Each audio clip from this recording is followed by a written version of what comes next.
change. Voices rising, breaking the cage. Static fades, a clearer sound, where answers sparking, truth is found. No more silence, no more waiting. Every word is worth debating.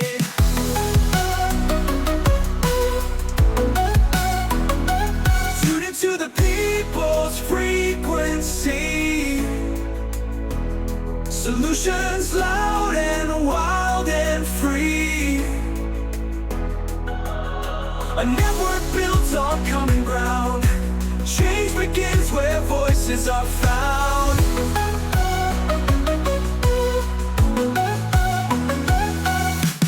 Stories shared like seeds we sow. Roots of action begin to grow. A million streams, one steady flow. The people's voice, the power we know. No more hiding, no more doubt. Speak it clear, let it out. Greetings, Sanbonani, Dumelange, Absheni. Hello out there once again. It's your boy AK back again with another episode of the Creative's Cultural Corner. We are still on that path of seeking practical solutions for the practical societal challenges that exist within the arts, music and creative sector, So this is the show where we unpack everything that's happening within the whole industry. And as you can see that we actually have a guest once again in studio for episode number 20. So we are moving, but I'll actually give her the platform to actually introduce herself in a few minutes. But just a quick reminder, if you are new to the show, please click down there on the subscribe button.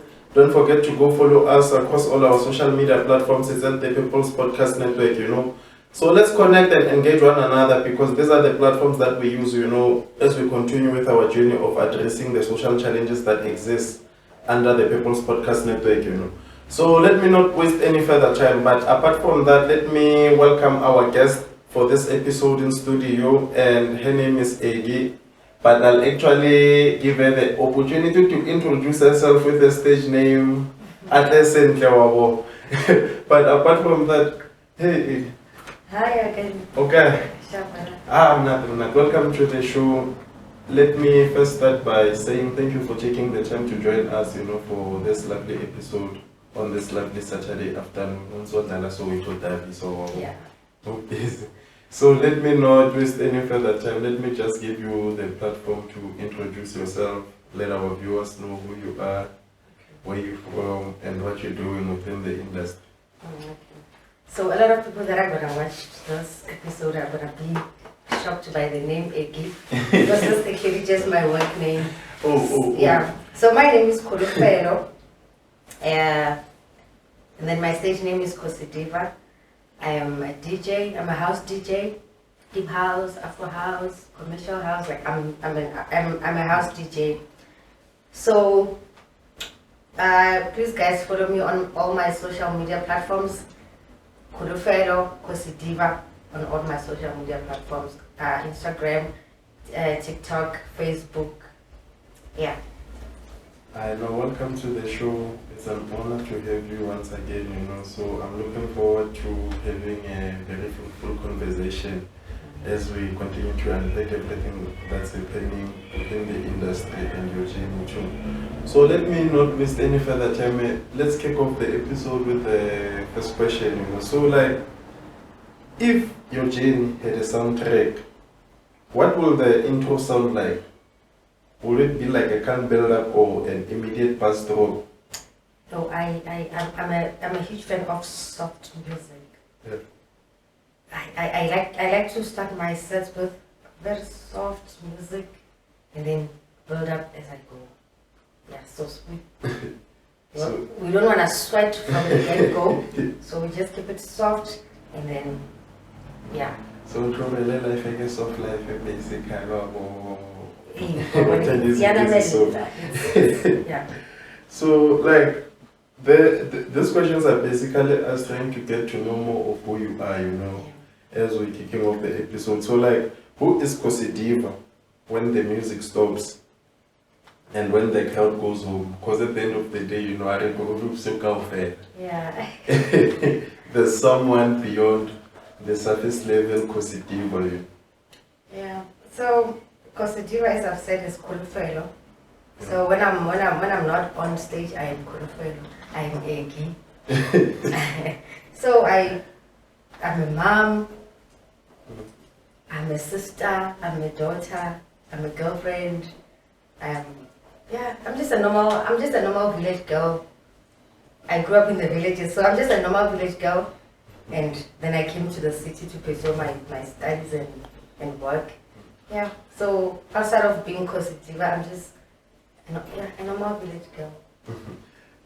Just a girl from Ghana, Matubule. Just a girl from Matubule. So like when we're still talking about Matubule, like what did growing up in the villages actually teach you about hunger and resilience and dreaming, like bigger than your environment, dreaming bigger than your environment?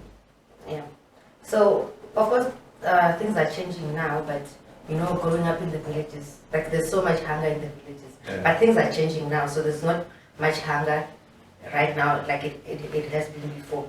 So growing up in the villages, like you just wanna, somebody like me just wanna see themselves out of the villages. You just wanna experience the city life.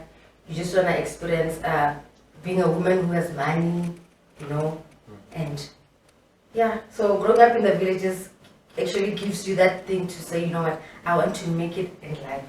And I want to succeed, I want to be educated, I want to have my own money. Yeah.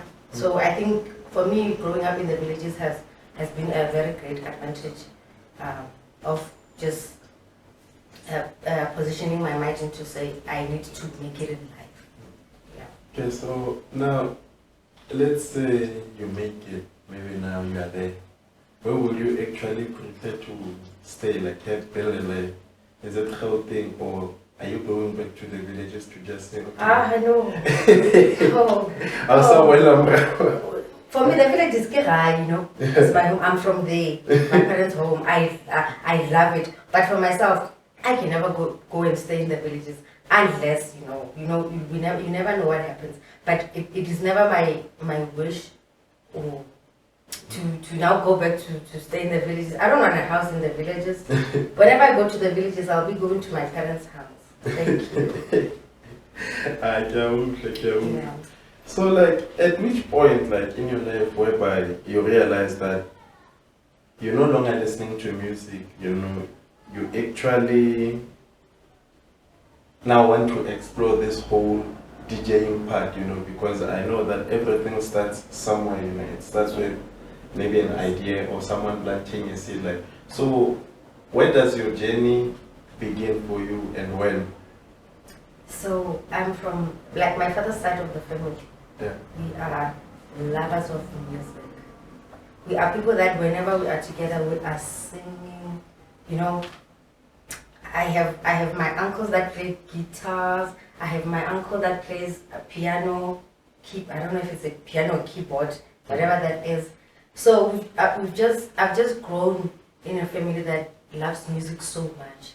So for me, I can't sing. I can't sing like the idols type of singing. So for me to deciding to be a DJ was like my love for music. What can I do in the music industry since I can't sing? Like, okay, let me play music. I love listening to music, so I just wanna see the type of music that I love, playing it to the crowd. How do they respond? So yeah. So my decision to becoming a DJ is just basically from the fact that I love music, but I can't sing. So let me play music. So basically, you are from a family of musicians. You Yes. grew up around musicians. Yeah, they just never really pursued it. It's like a hobby for us. Like when we were together, we would sing. My uncle would play the guitar, and then the other one would play. But they never really just. You see, another disadvantage of growing up in the villages, like there's not a lot of exposure. Yeah. So they never really pursued that thing. So I decided to, you know what, let me.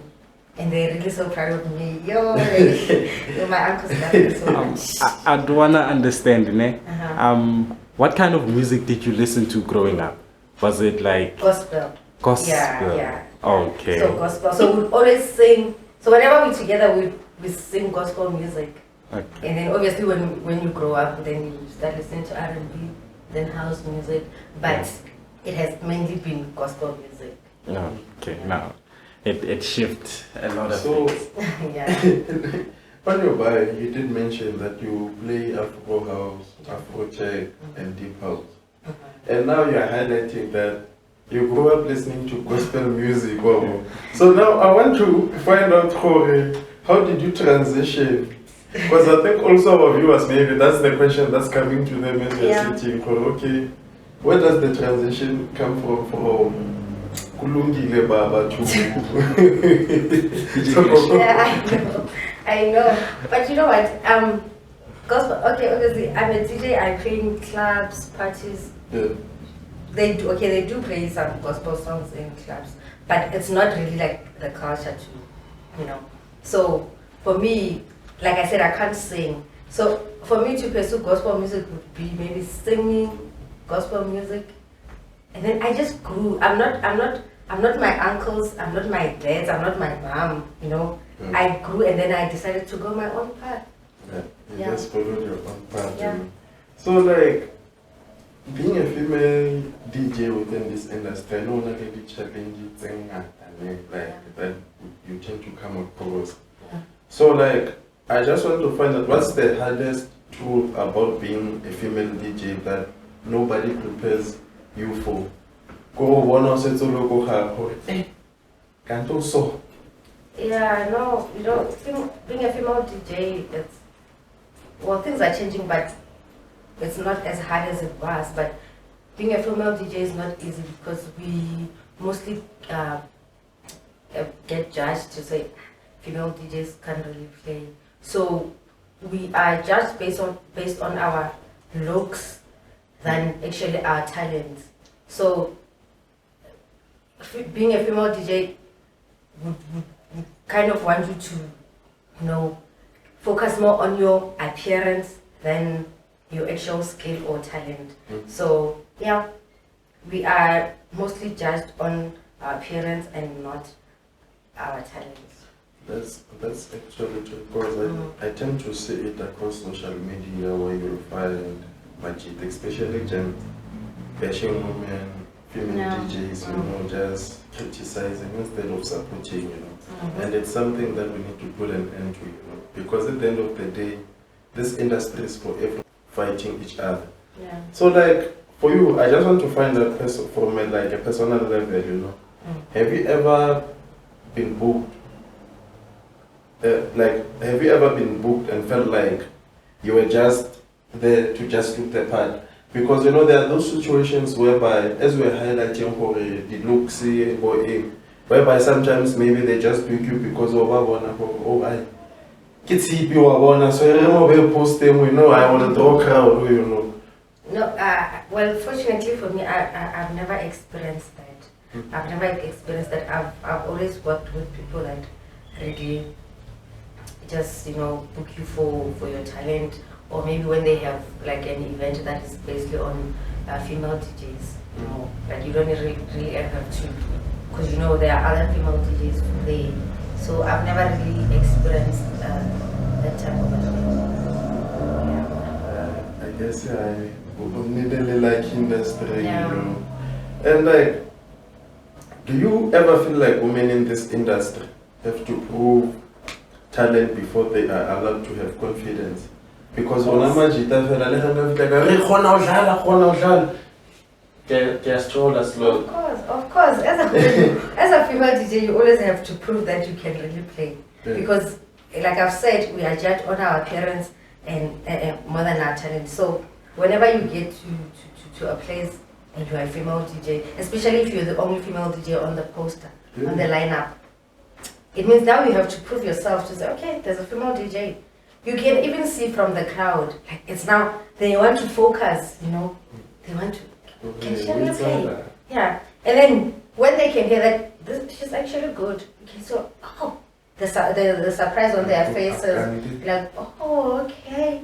But it's never the same energy when it comes to male DJs. So, as a female DJ, you constantly have to prove yourself. that you can actually play, especially if you are fully dressed. You have to prove that you can play.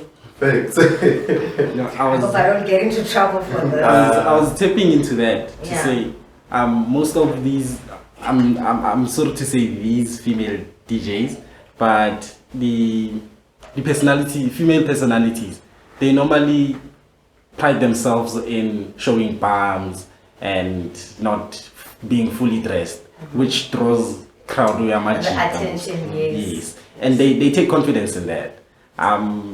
It's bad, but yeah, I'm glad that you touched it and you don't want to be in trouble. Yeah, no, but let me tell you something. It's actually very nice as a DJ when you are playing and the crowd is actually engaging. It's a confidence booster. Right? So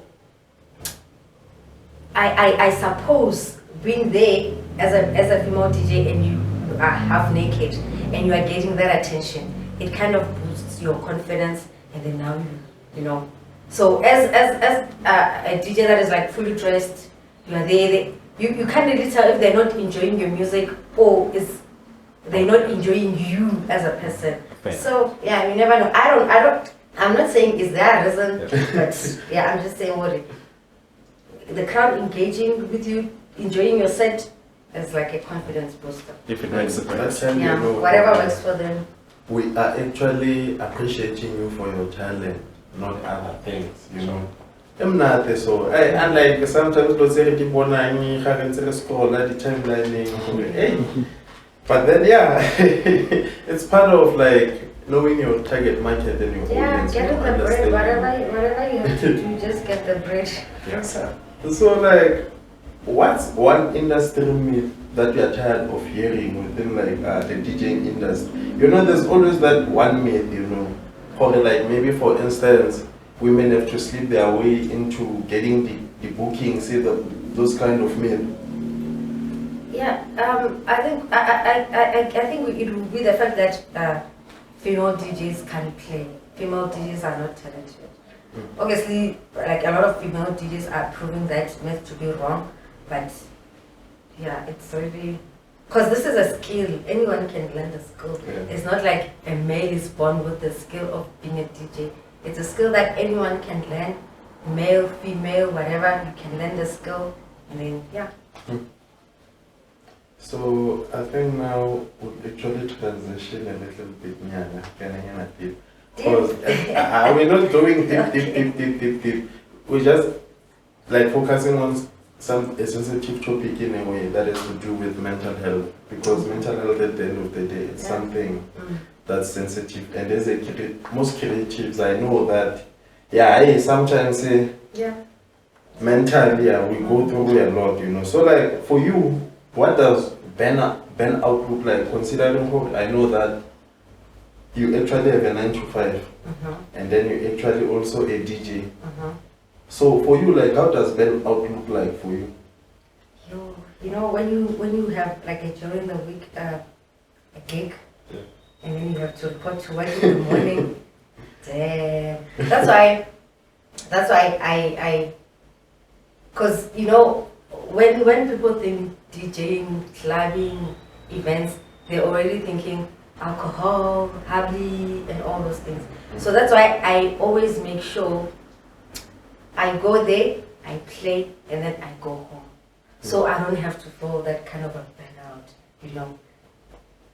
Always make sure I am as healthy, as sober as I can be. So I can deliver being a DJ, I can also deliver being an employee. Also being a mom. And also being a mom. In fact, like, how do you balance all these responsibilities? Because I know that it can't be easy. Being a full-time mom, being a DJ, and then come more, you have to say yes. Being a student. Being a student, you say. It's like, at the end of the day, you just be like, how did I do it? How did I do this? Because it always seems impossible until it's done. But then when you're done, it's like, how did I do it? So, but yeah. So like for you, let's say now,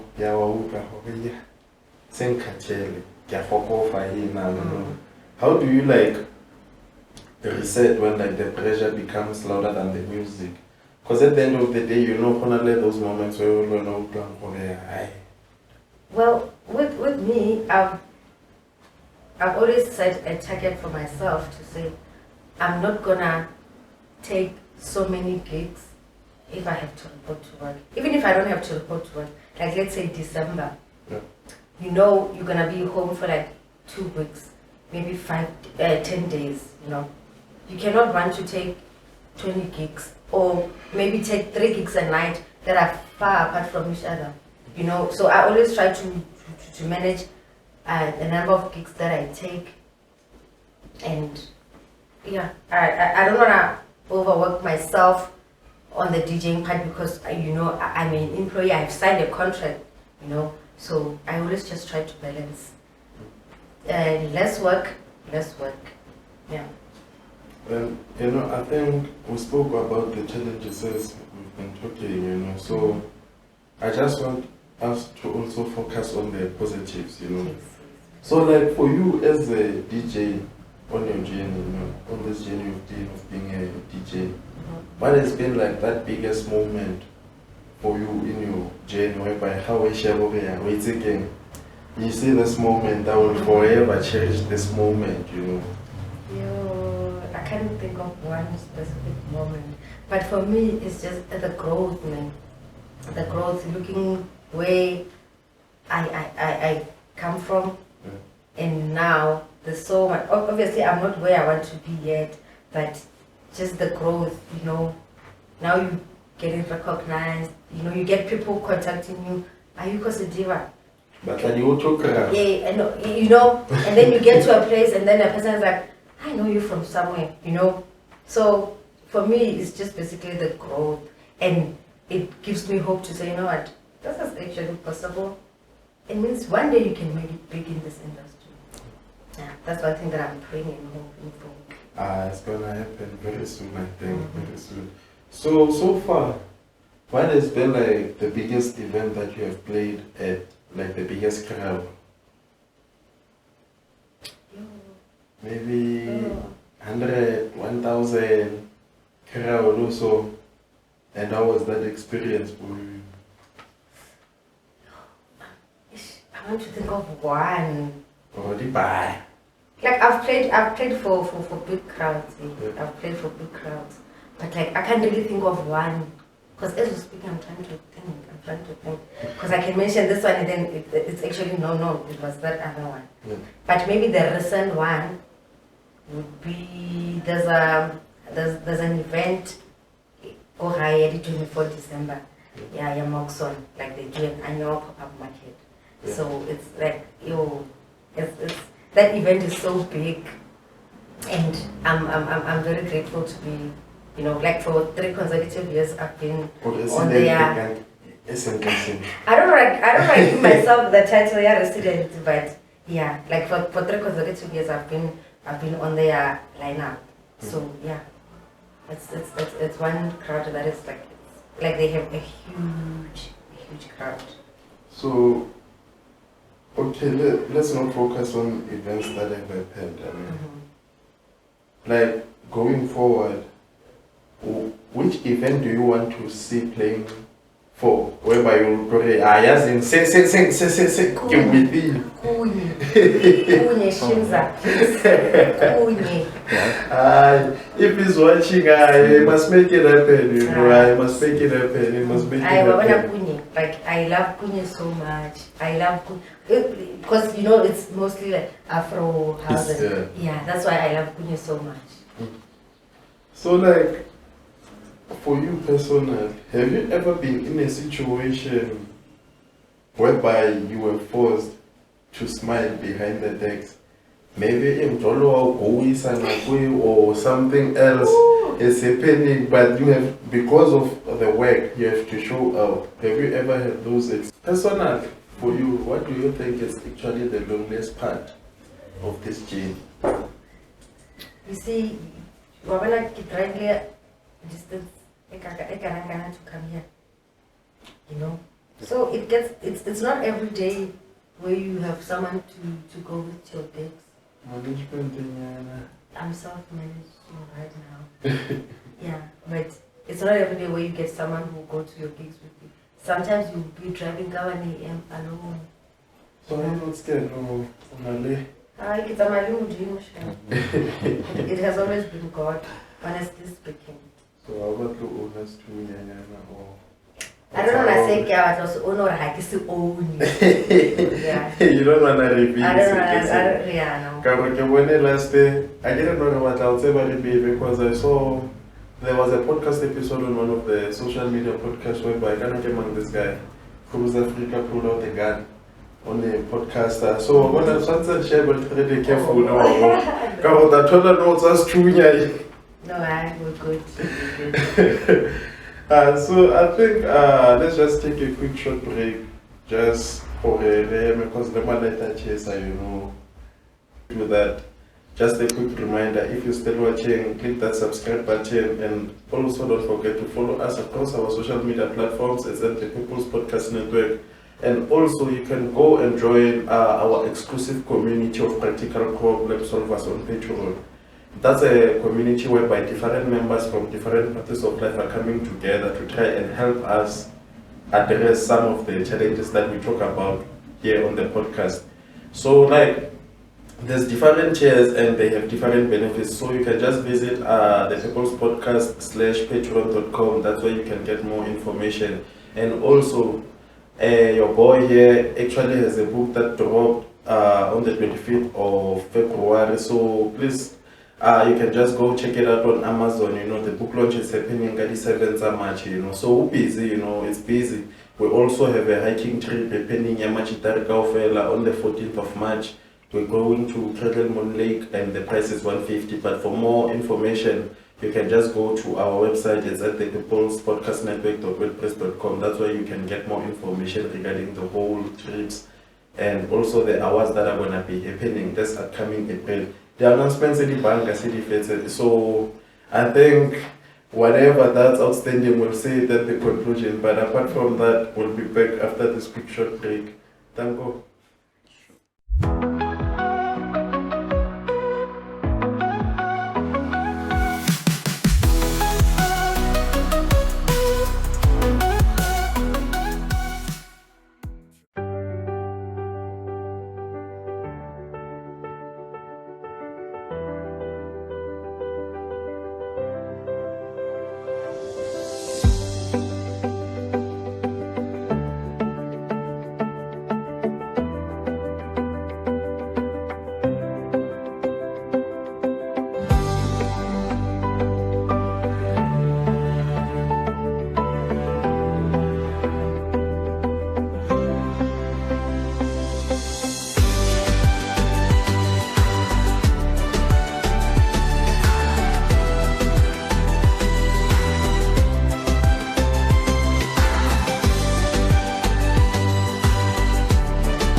Rolling.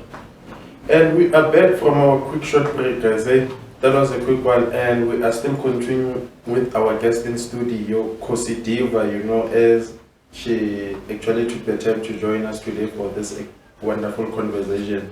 And so far it's been one quiet, informative conversation, as we get to know more about who she is, what she's been doing within the industry. But before we actually get back to our episode, just a quick reminder that the current voting lines for the Game Changers and Dreamers Awards are currently running. Nominations are closing Kadi 30 March.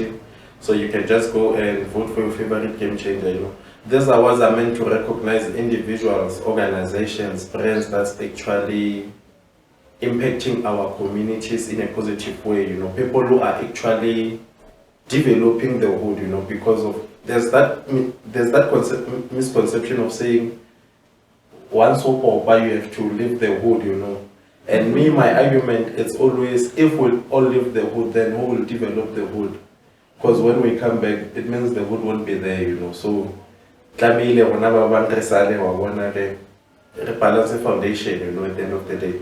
But as the conversation was still flowing, we were talking about the loneliest part of your journey, you know. That's where we ended up on.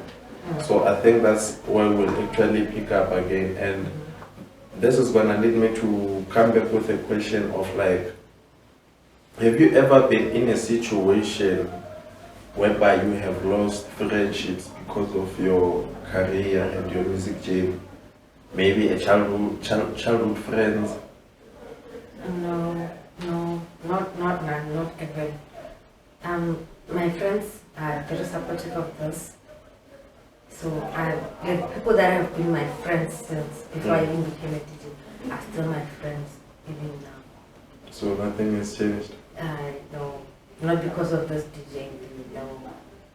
So like, well, the only people that I'm not so close to anymore is because of the distance. We went to the same school, and then now we had to go. They had to go there, and then I had to go there for work and to pursue also our school.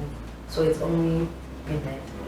I don't think there's anyone who's not my friend anymore because of me being a DJ. No, it's a very problem. So like, what do you think it's the importance of having supportive friends as a creative on this journey, like, you know? Yeah, obviously having supportive friends, they will put your name out there. Your friends will share your work. Your friends will put in a word for you to people that you know, yeah. That's, yeah. And we are still on the very same topic, and this is to do with sacrifice. I just want to find out, because I know that like this journey, it's like me with podcasting, it demands certain sacrifices, you know, whereby I have to sacrifice certain things to ensure that we actually have episodes dropping, you know, that kind of vibe, you know. Yeah. So like for you, I just want to find out like, what has been that biggest sacrifice that this journey has forced you to make? You lost maybe a certain piece of yourself along the way because of that. Well, the biggest one is time. Time with family and friends. And you know, December, for some of us, we go home to spend time with family. But for me, it's always like, I see my family during the day. Before they sleep, I go to a gig.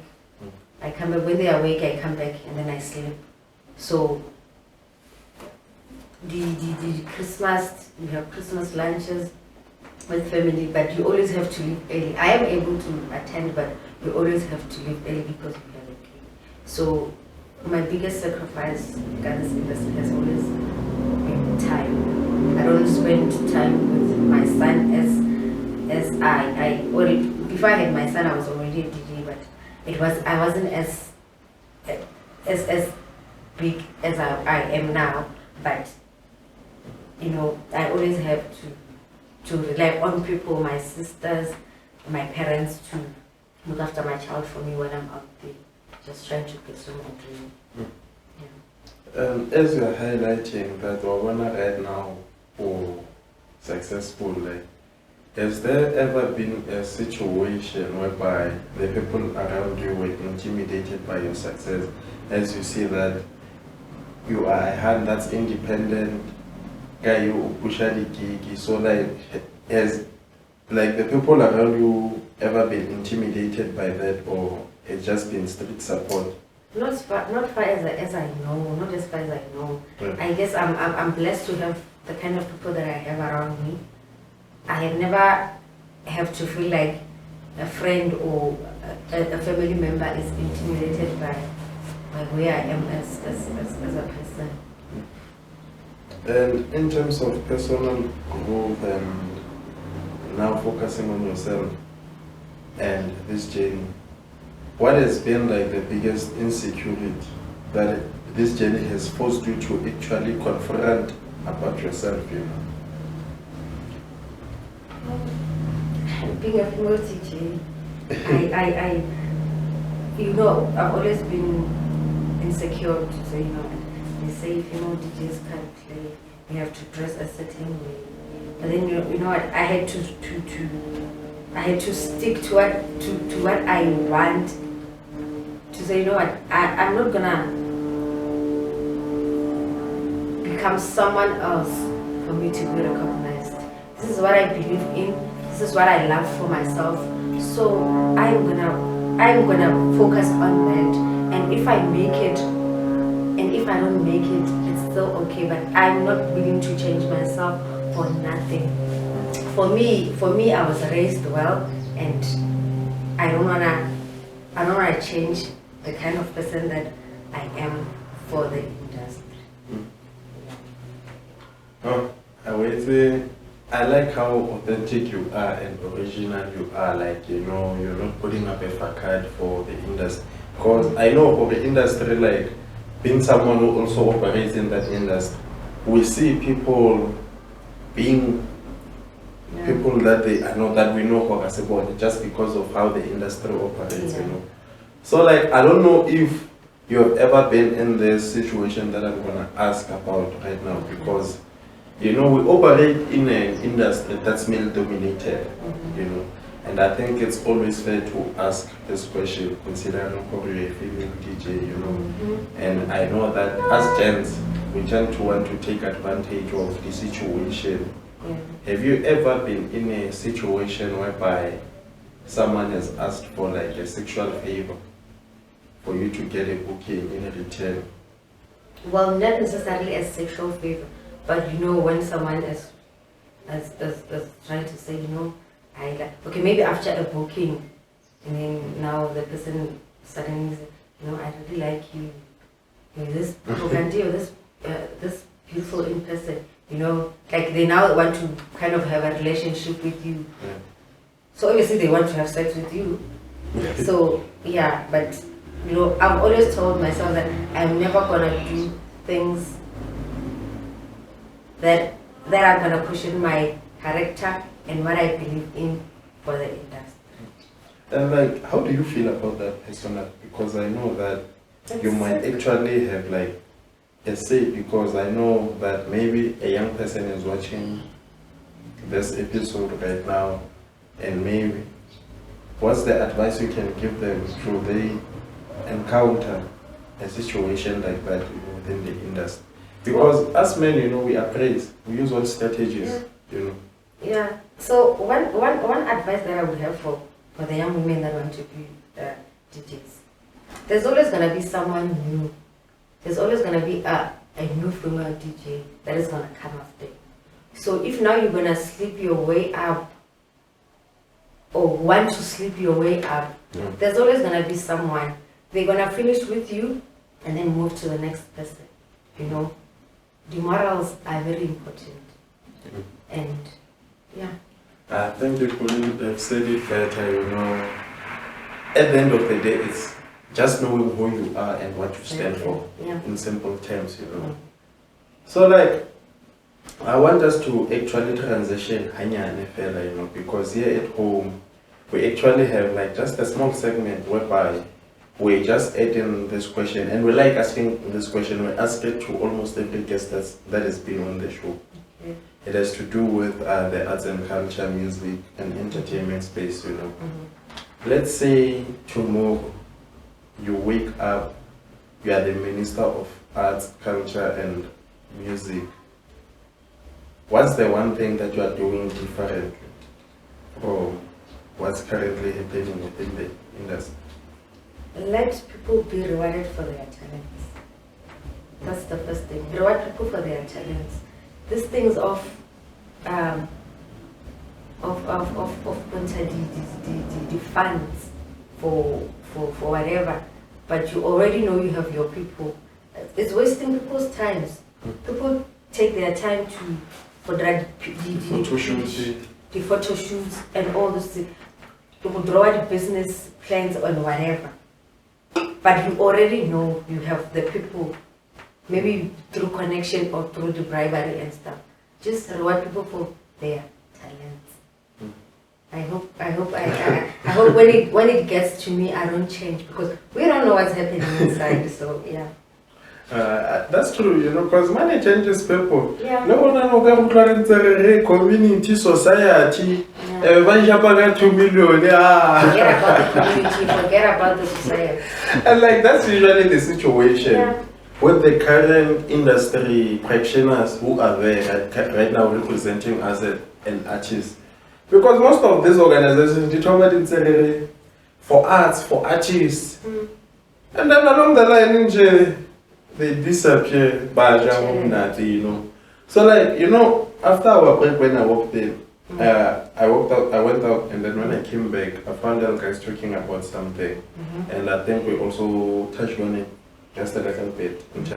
Like, as I won't even say an artist, as a creative, what do you think is like the importance of having like a stable team? Yeah, like I was mentioning to him, it's a lot of work. It's a lot of work having to prepare yourself physically. You have to look good, because when you look good, you feel good. Yeah. And then you have to make sure your things are working. You have your USBs, you have popular songs, you have your playlists, your music, you have to download music, Sure. So it's just a lot of work. You have to drive to the venue, so it's just a lot of work for one person. So for me, if I could get a driver, and it's not that I can't get those people, I can't afford to have them now, so, but I'm just praying and hoping that one day it will get to a point where I'm able to have a driver and a stylist. I think the most important thing, the driver and the stylist. Yeah. And like, what's like the politics of DJ bookings that people in most cases outside the industry, they don't know about? Because behind the scenes, because I think in December when some of the celebrities are in the industry, the artists are on, who complain about the rider, the Fake photos. So when it comes to the bookings, I'm just gonna be honest. It's who knows who. Yeah. People will book who they know, and it's always this thing out. If I'm a resident somewhere, I book my people so they can book me. I book people that are able to book me. So, like me, if you are not a resident somewhere, or you can be a resident, but there's actually a promoter that actually books people. You don't have the power to book anyone, so it becomes a problem for you, because now you can't get a booking because you can't return the favor. Yeah. And I think while we are still on that in terms of promoters, because I think it also highlights the value gatekeeping. Yeah. I just want to find out, like, what's your take on gatekeeping? How can we actually open up the industry? Because right now, it's all, as you're highlighting, it's all about who you know. So how do we change that for the next generation? I think it just has to be an individual decision for yourself as a promoter to say, you know what, let me book people for their talents. You can't always have the same people on your lineup when there are other DJs out there. And also, as DJs, you have to market your brand. You can't sit at home and then you expect someone to reach out for you to book you. Yeah. You have to put yourself out there. We've all done it. We've all played for free some way, somehow. So I'm not saying people should play for free, but I'm just saying put yourself out there so people can know you, people can get to book you, so they don't have to always book the same people. So booking people for their talent. I think they're listening, and most likely. And like also, because of sometimes, as we're talking, and look at the talent there and the bookings and so, like, this still has to do with the bookings. I just want to find out from you, like, at which stage of like a creative's career, especially maybe the DJs, do you think now they deserve to be paid for their work? Because there's that debate right now at the moment, promoters are not paying the DJ, but like 6 pack, like. So at which point do you think maybe in a DJ's career, a DJ can say, now I can charge 1.5, 2.5? Well, when you have mastered the skill, you know you play well. You know you play well. And also, this is a business for the people that book you. I guess they book you to come to their place, and it's business for them. They're selling alcohol. They want more people to come. So, the more you are known, that's the more money you will make, because now people will actually want to go to that place to see you play. So that's why you see our celebrities, our celebrity DJs are making way more than we make, because they are known. So now it's Khosidiva, Mogaritso, like nobody knows me. So if I go to a club and play, it's just like any other DJ. No about it, I think, because you once came to an event and some okay, some people do ask like, hey, you know the yeah, but you know, but like just like maybe Uncle for Sign Bougie, they know them. You know, when there's a poster saying Sign Bougie is coming on Friday, people actually want to go there because they know Sign. So yeah, the more you are known, the more money you will make. But as a DJ, people will always treat you how you treat yourself. If you are saying when I as Khosidiva, you cannot be paid this much amount because you are not known, but you know you are talented, you know the skill. You're just killing yourself. Yeah, I see part of it. It screams the value that you add to whatever exactly vibe that you come into. Yeah. So it's your worth at some point. You know, looking good is not cheap. Exactly. That's actually what I always tell the people that want to say. But no, you know, our rate is. Yeah. Yes, your rate is that. Sure. But you are booking me. I'm from Bucksback. You're booking me in, let's say, Kultural. Yeah. I need to bath. You need to get I need to look good. You know. Yeah. To make your place look good. Exactly. So that comes with money. It doesn't come cheap. I have to look good. I have to travel there. You know. Yeah. So you can't tell me you're gonna pay me gas expect. I mean. You understand what I'm saying? Yeah. So like we're still talking about the looks.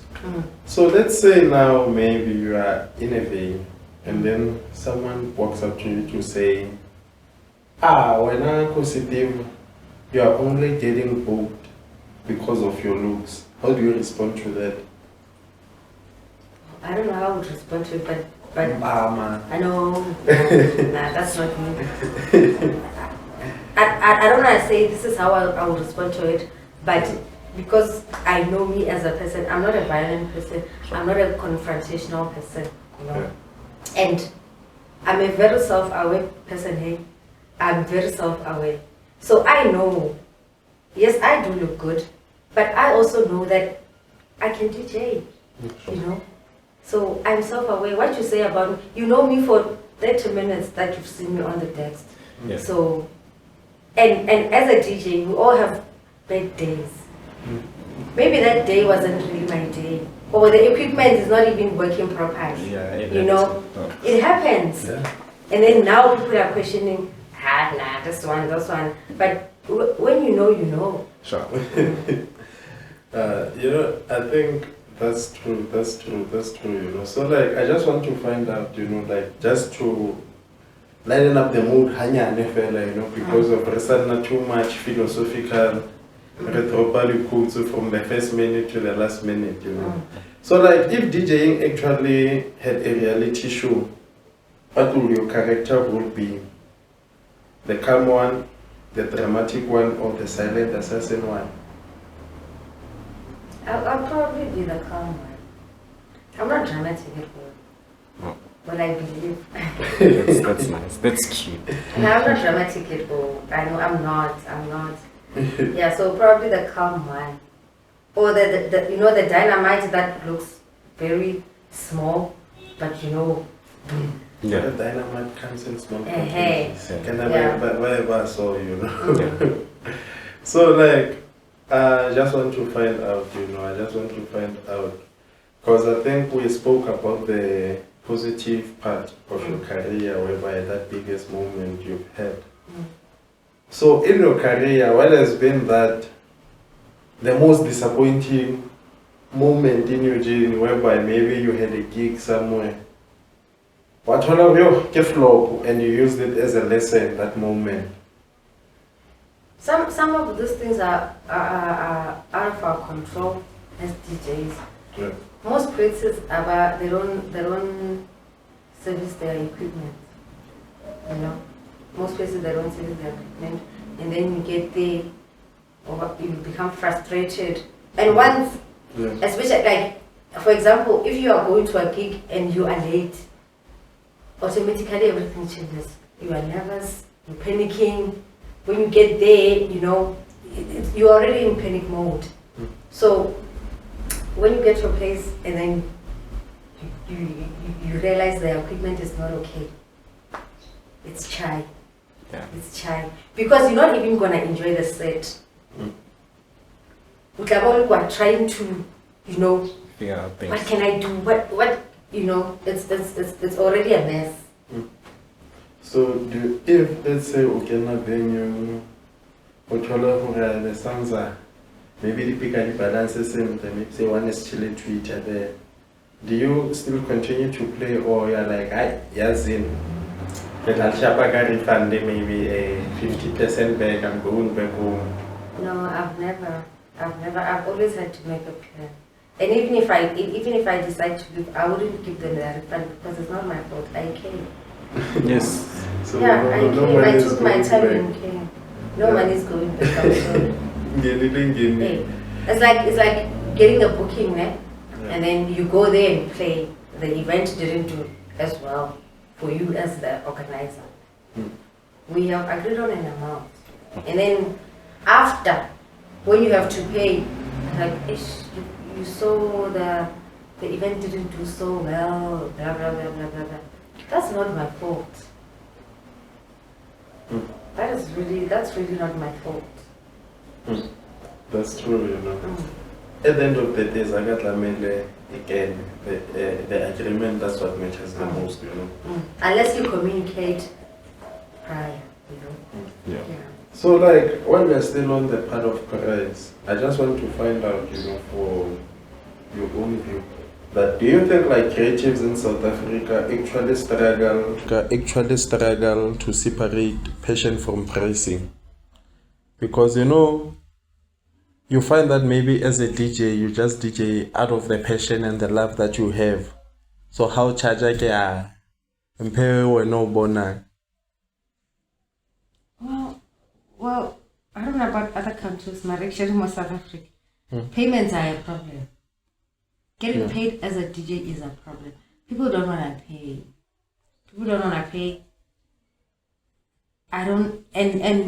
Well, DJs that are willing to take those amounts are actually the ones that are killing the industry.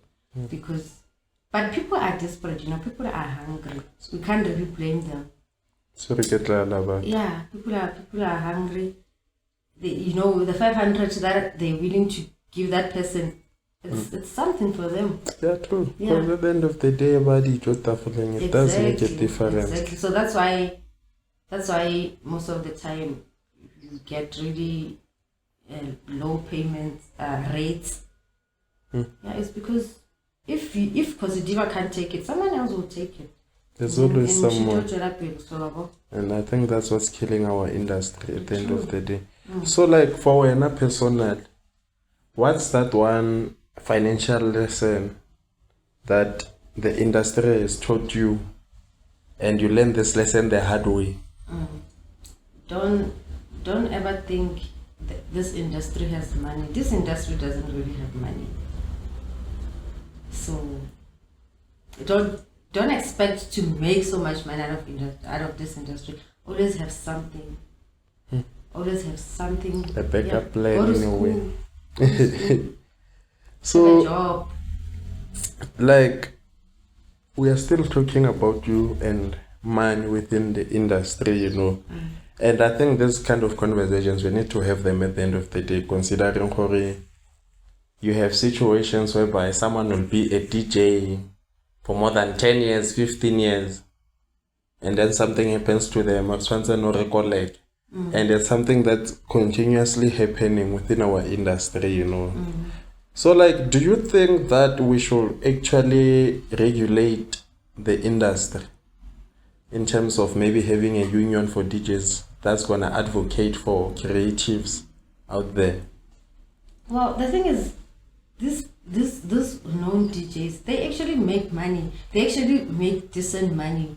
I think it's just the lifestyle and also not having backup. You know, not as Khosidiva, I know even if I don't get a booking the whole month, I have a 9 to 5. You know, I have something to fall back on. So it's just a matter of always having something else. Do not depend on one thing. We know how the economy in our country is. There are no jobs and always like multiple streams of income. It doesn't have to be millions. If you are getting 1,000 there, you are getting 2,000 there, you're getting 500 there. You know, you can be. I'm just giving an example. Like, you will be able to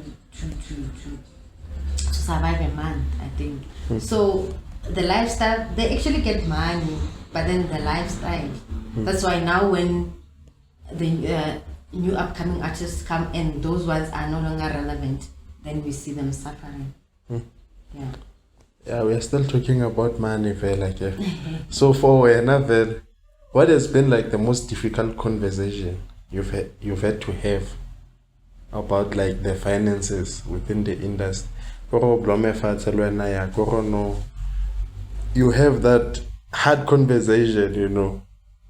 It's always, like I've mentioned, it's always being underpaid.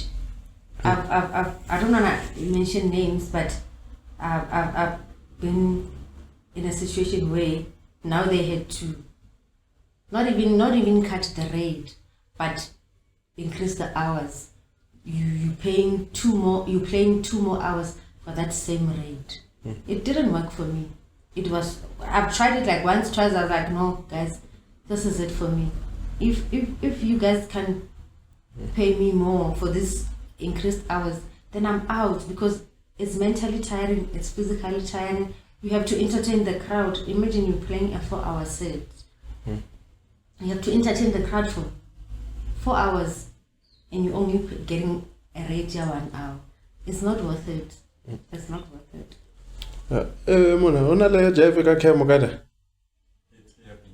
Oh. Yeah, I think Mara, we're about to finish in a few. We're almost there, you know. I think right now we're just gonna focus on skills and discipline, and then we're gonna wrap up the episode, you know, because of all the time. I know how much of the pirates, the traffic, because you still have a long way to go, you know. So like now, I want us to focus on your preparation process. How many hours goes actually into preparing for a 1 hour set? Because sometimes we want to only a 1 hour set. But there's actually a lot that's happening behind the scenes, you know. Yeah. So, well, the most important thing for me would be now having your right equipment. Making sure I have my headphones, I have my USBs, and all my USBs have music, and I have not overloaded my music, my USBs. So that's the first biggest preparation for me. And then the next ones will be how I appear, my appearance, always making sure I look good. And then time, making sure you get there on time. If you are playing at 10, leave your place at 9 or 8:30, depending on the distance. And also, always try to listen to the DJ that is playing before you set, to avoid repeating songs. You know, to avoid repeating songs, because you can get there at like maybe 5 to play all the songs that the other DJ played. People are now listening to a repetition of songs. They're not gonna and maybe you feel like, oh, they don't like the songs. No, they do like the songs, but they've heard them like 30 minutes ago or 20 minutes ago. Yeah, that's true. You know, like arriving early at the venue, and it's something DJs hardly ever do. DJ can shota 5 minutes or 10 minutes. Yeah, and they also want to boss the place, you know. Yeah, sometimes it's things that you don't really have control over. Maybe with the traffic and all that. I once went to a gig at New Market Mall, La Parada New Market Mall. I didn't know there was a night market happening there on that day. So I always played there, so I would know if I leave home at this time. By this time I'm there. Hey, yay. Can't they? Yo, it was a movie. It was a movie. From finding the parking to now getting to the place. I get it, there's a market, so they barricade some of the places. I'm running, only to find out this part is closed. And I'm not really familiar with that place. So now I have to go around looking, you know. So yeah. Looking and searching. Yeah, some of the things are out of our control, but that's true. You just always try to make it there on time. And I think also the other thing, communication is important, you know. Exactly, yeah. That's the most important thing that matters too. So like, for you, what does discipline look like in a nightlife career, you know? Because I know like moving at the night requires discipline, as we spoke about. We touched on it, I think, partially earlier on, you know. Yeah, so just always make sure you don't get in trouble with the law. So drinking and driving. Yeah. No, it's not the only one. Okay, obviously being on time, and then know you are there. You are there to work. It's work. There are people that are in class. You always get the attention. Different energies. You always get the attention. There's always gonna be someone that now wants to. Immediately after you finish your set, the person wants you to themselves. You know. Yeah. So always, discipline is very important. You're gonna come back again next week. There's always gonna be someone. And then you come back next week, there's always going to be someone. So imagine if you are entertaining all these people. Yeah. What's going to happen to you? It becomes something else. It becomes something. One day you're going to get into real trouble. I think we're almost at the end of our episode, you know, and it's been one powerful episode and quite informative. I think on my side, I just have a few questions left. I don't know, Steve Okada, our producer. That's our producer that has been talking that side, by the way. I can say we are only anything. But now on my side, basically, I just want to know how you deal with criticism within the industry. You know, like, how do you deal with that part? Maybe Moto Jalamone was a bere. Yeah, like I've mentioned, I'm a self-aware queen. Hey. Let me just put it out there. I'm a self-aware person. I know, I believe in myself. So what a person says about me when they have seen me for 5 minutes doesn't really move me. And I always try to take criticism as positive as I can. Take it as room for improvement, you know. That's true. So before I ask this last question, Anna, I just want to take this moment to say thank you so much once again for taking the time, you know, to join us on the platform. You know, we got to know more about Khosidiva, you know. We went beyond the looks, you know, we got to know more about the challenges that exist within like the industry and your journey, your upbringing. So thank you so much for actually taking the time to join us, you know. we know Rokokahiso, also Boxback, you know, the traveling, it's a lot, you know. Yeah, it's a pleasure.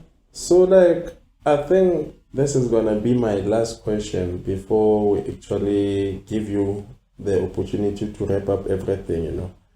Like, when it's all said and done, when you are at the end of your journey, what do you want to be remembered for?